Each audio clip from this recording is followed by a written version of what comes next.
Hello, and welcome back to Directly Current presented by EVs for All America. I'm your host, Max Patton. This week, we're talking about Chinese EVs.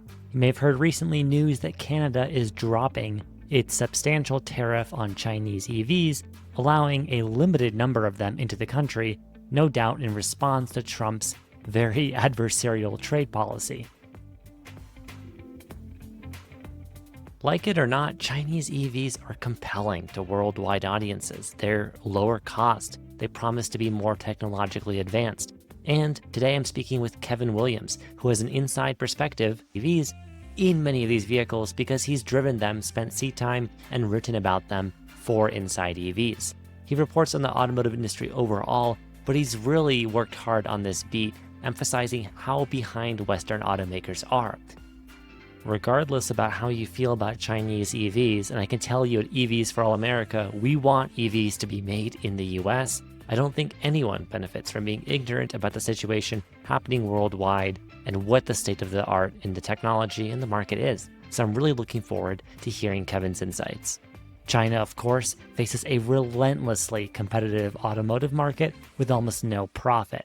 So its companies are very, very eager to expand to the rest of the world, particularly into profitable markets like the US. Now, while that may not be happening tomorrow, especially with the political will of bipartisan support to let that not happen, the moves in Canada and the very warm reception to vehicles like Xiaomi's SU7 among even Ford's CEO should give some pause to just everyone in the automotive industry. So if you want to learn more about Chinese EVs, the trends of the automotive industry, and Kevin's view on why he thinks having a globally isolated world for the automotive market isn't sustainable and it's going to change one way or another very soon. So please enjoy Kevin Williams, staff writer from InsideEVs, dishing on Chinese EVs. All right, Kevin Williams, welcome to Directly Current. Awesome. Thanks for having me. Yeah, my pleasure. So first, can you just give us a little bit of a scoop on how you went from general kind of gearheadness, being interested in the automotive industry, to the kind of beat you occupy now, which a lot of it has to do with EVs from Asia and just EVs in general? Yeah, I think right around COVID era was when I really started to make that pivot from just general interest car guy to, hey, let's pay more attention to what's going on here. Even before I started writing about cars, I actually originally started out in political writing. I did some local political reporting during the Black Lives Matter protests of 2020-ish. So I kind of wanted to take some of that more critical energy of finding out what's really going on here in the car world, especially since there was a really big push to understand more about where everybody's going electric. So like, what are we going to get out of these cars? And inherently, electric vehicles, I think, are political. Vehicles altogether are very political. Yeah.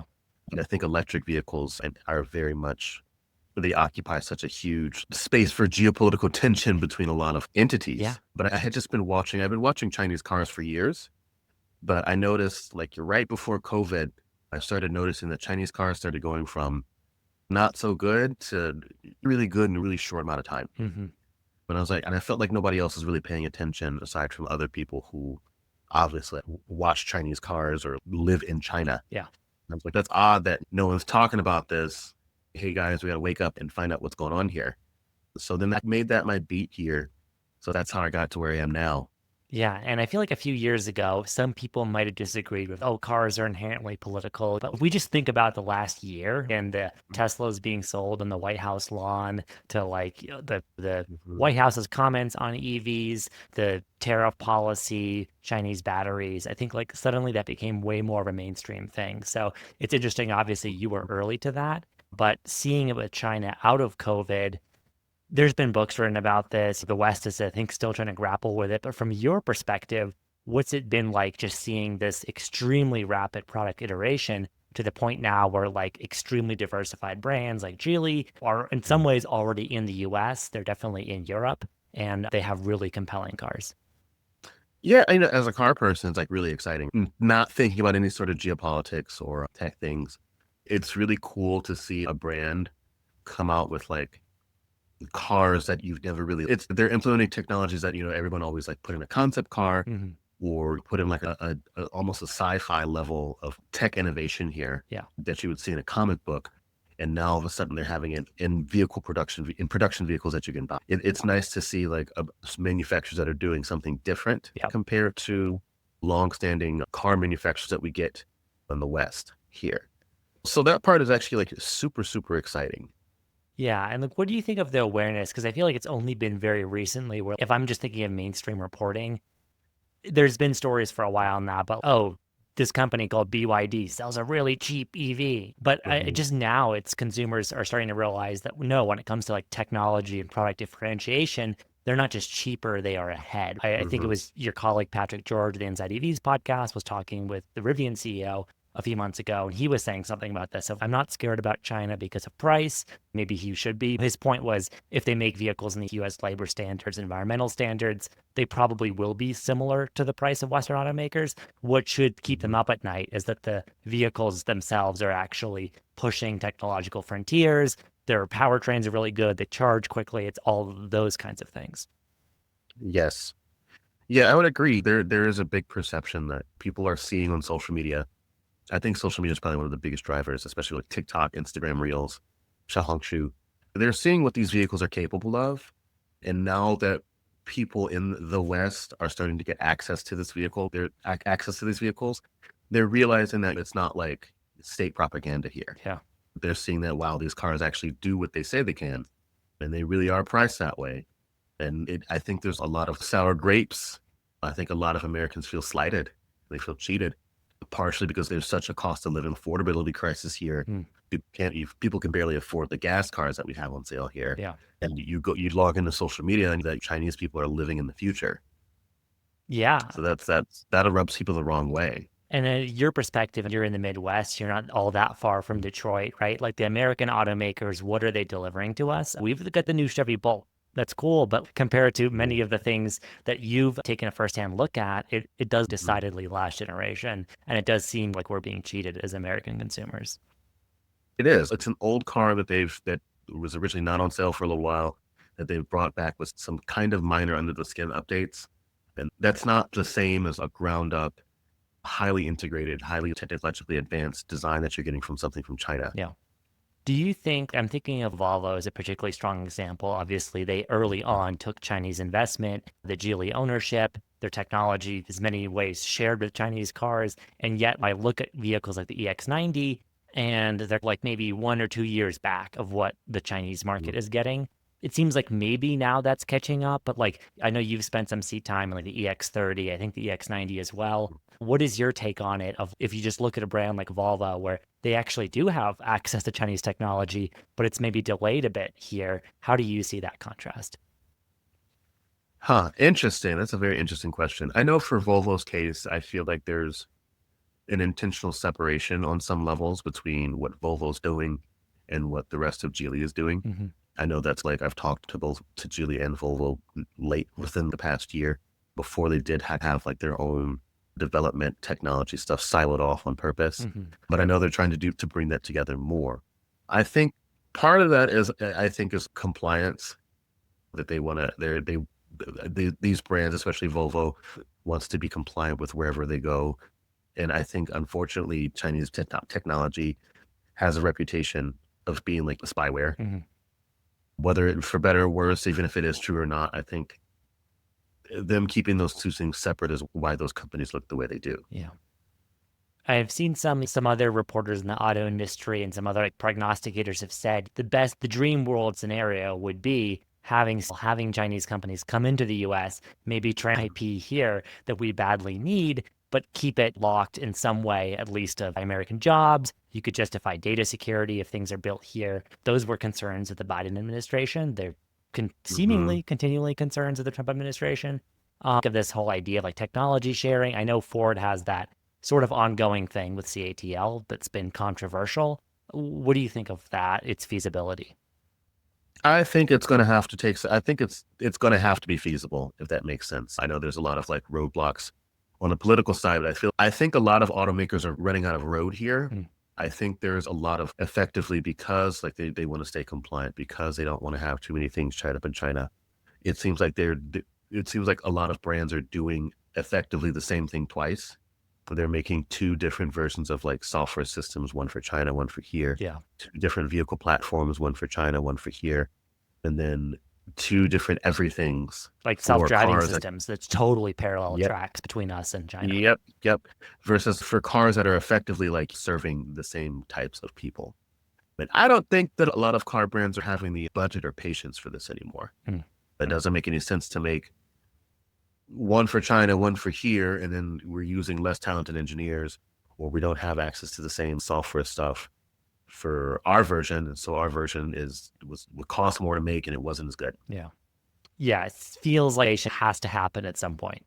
Yeah, I think, for example, I think GM is learning this. They have the Ultium car platform, or although they don't refer to it as Ultium anymore.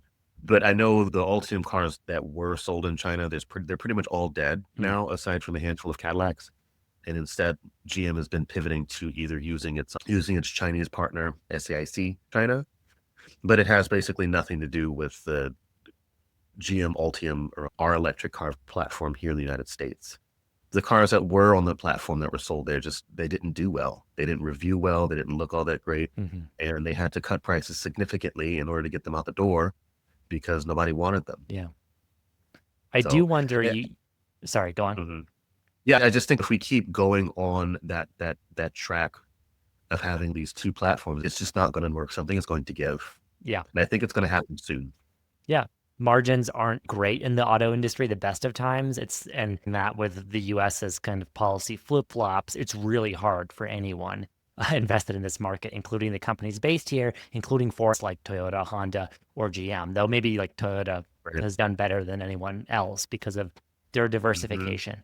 But when it comes to EVs, we haven't seen that many great things. Right. I'm thinking, though, what you said, like the Chinese consumer, the American consumer, probably not all that different. What does someone want in a car? They want it to have nice features. They want it for something for their money, the range and charging. Our geography may be a little bit different, but still, I think ultimately, like when you think about what people actually buy, like crossover SUVs that most of the time are driven in urban, suburban environments, there is a lot of crossover in those markets.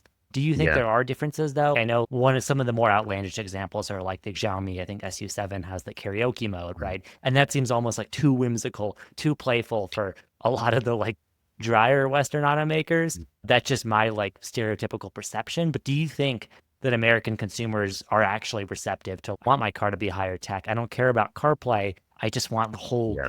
experience because we have different, like we use Google, they use different services, right? We do live in different software worlds.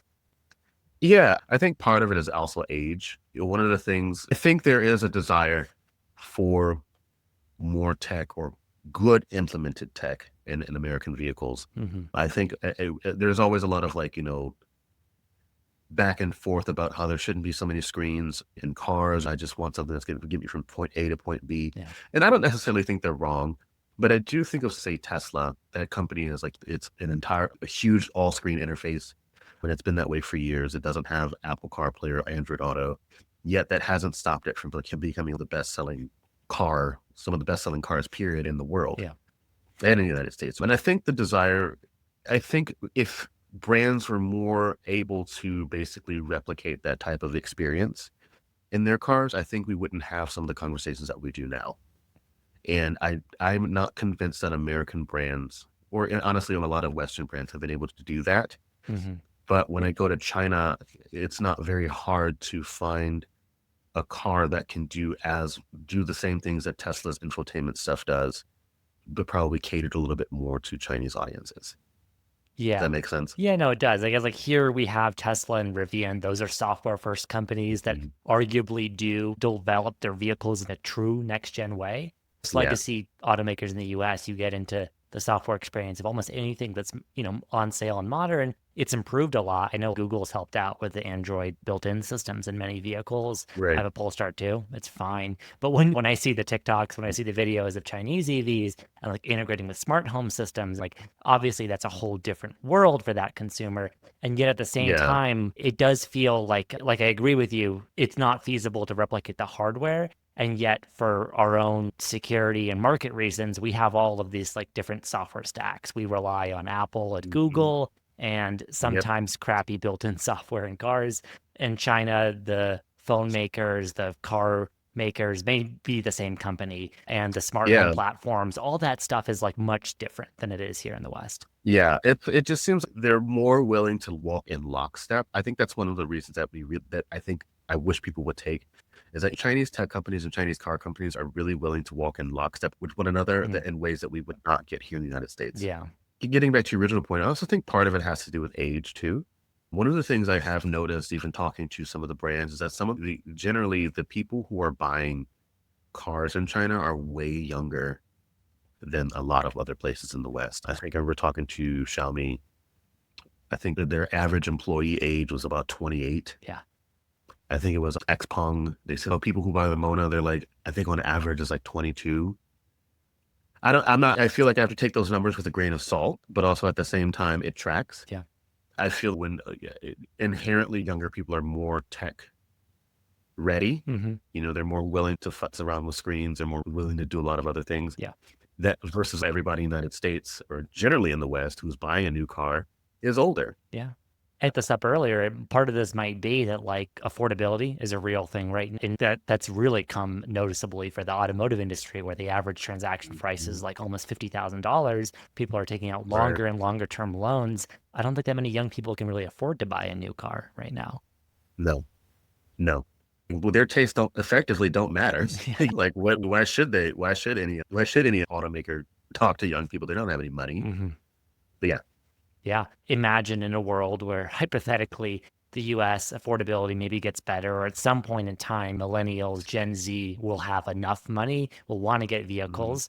If they're faced with cheaper, more competitive vehicles from upstart Chinese brands, it tracks that they'd be more open to that. And we'd had some polling at the East for All America that indicates the same. Younger people are both more receptive to EVs in general and seemingly less hostile to the idea of a Chinese car. Yeah. And I think that's what scares a lot of like Western automakers, especially in the United States. I'm not convinced that most average consumers really care about the point of origin for where their car comes from. They don't really care about it with any other consumer electronics. So what's the big deal for the cars, right? And I think these Western automakers are seeing with their own eyes just how good these things are. And they realize, oh my gosh, if they come to the United States, we really are cooked here. Yeah. I think unfortunately, or fortunately, depending on how you feel, a lot of American consumers just don't have the money to be principled like that. That's fair. And that's a great point. If people don't really differentiate or care about their smartphone, when you take something that's 15 times the MSRP or more, people to be making decisions of principle on that, probably not. Very recently, Canada has opened itself up to basically a trade deal with China to accept Chinese EVs. That's a huge deal. I think a lot of analysts have called this out because, right, not only is Canada really close to us, we at least used to have a very close trading relationship, and vehicle factories would cross the border several times over. I think it still happens. Folks are eating the tariff, but it's very tough right now. Canada is seemingly doing this defensively because the US is a less friendly partner. But what are your thoughts on all of that and Chinese EVs being just north of us? I think it was a matter of time. There's been talk that Ottawa was going to do this at least a year ago, even before the relationships between the United States and Canada had deteriorated. Like the United States, there's a huge affordability crisis. People are really in search of clean, reliable, cheap transportation. And a lot of the manufacturers just really haven't been able to get to that. On one hand, it's nice to see that somebody's finally going to get cheap Chinese EVs. On the other hand, I guess I'm not convinced. I'm not sure how well this will play out. I think the cars themselves will be successful, but I do know that 49,000 units for the first model year is not a lot of cars at all. It'll be interesting to see exactly which Chinese brands make their way there, consider Canada worth their time, or whether it's just going to be eaten up by imported versions of Western brand cars, right? Yeah. I think for a long time, up until China implemented its 100% tariff on Chinese EVs, Tesla was importing Model 3s from China.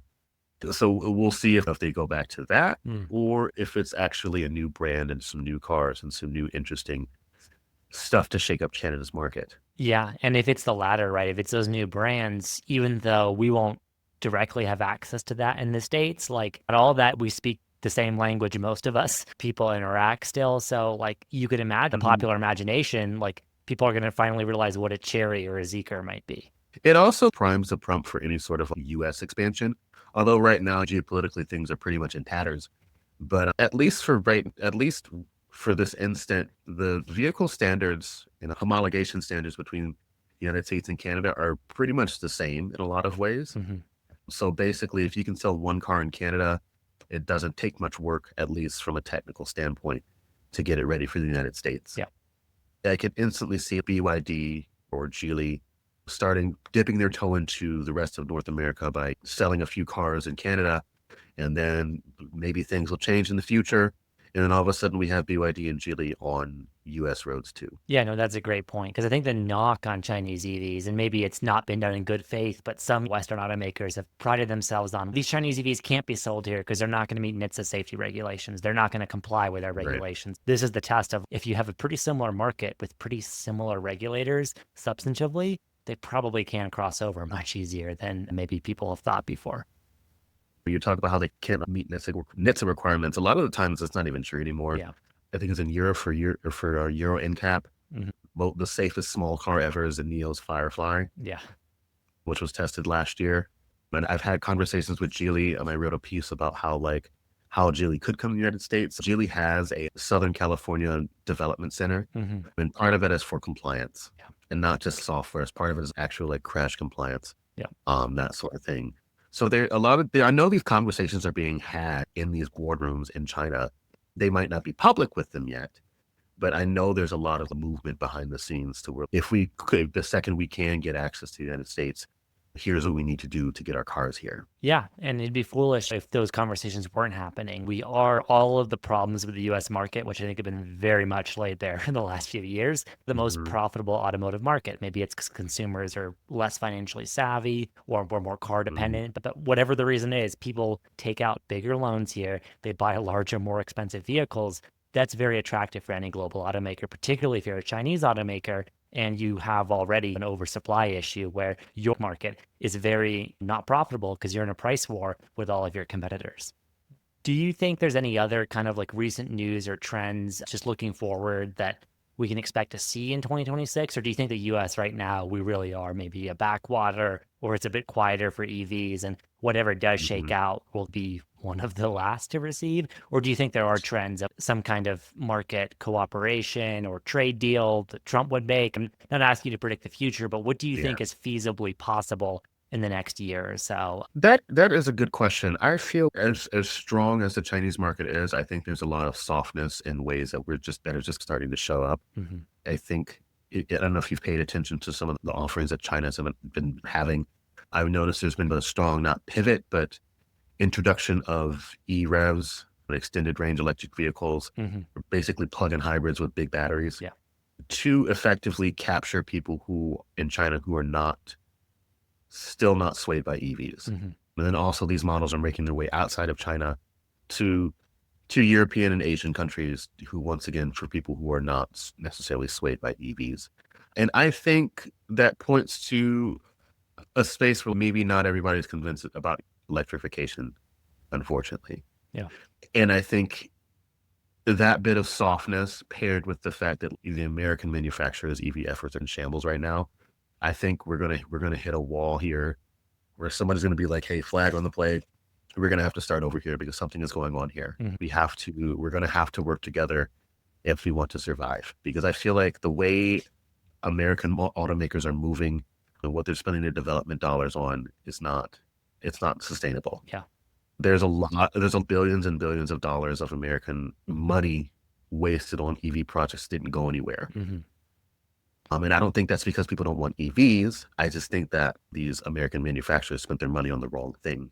Yeah. Look at the Model Y. That's had Tesla's recent brand problems aside, that's had no issue being a blockbuster success, including in the US. There's just arguably been very few competitors for it until maybe Mhm. very recently because the other automakers were dragging their feet. They had to figure out how to be competitive on cost. And they've arguably still not really surmounted those challenges. I do think it's interesting. Yeah, ERAVs and FAVs, maybe there is a market both for those in China and also in the US, obviously for rural people who are interested in having a Scout for towing and stuff.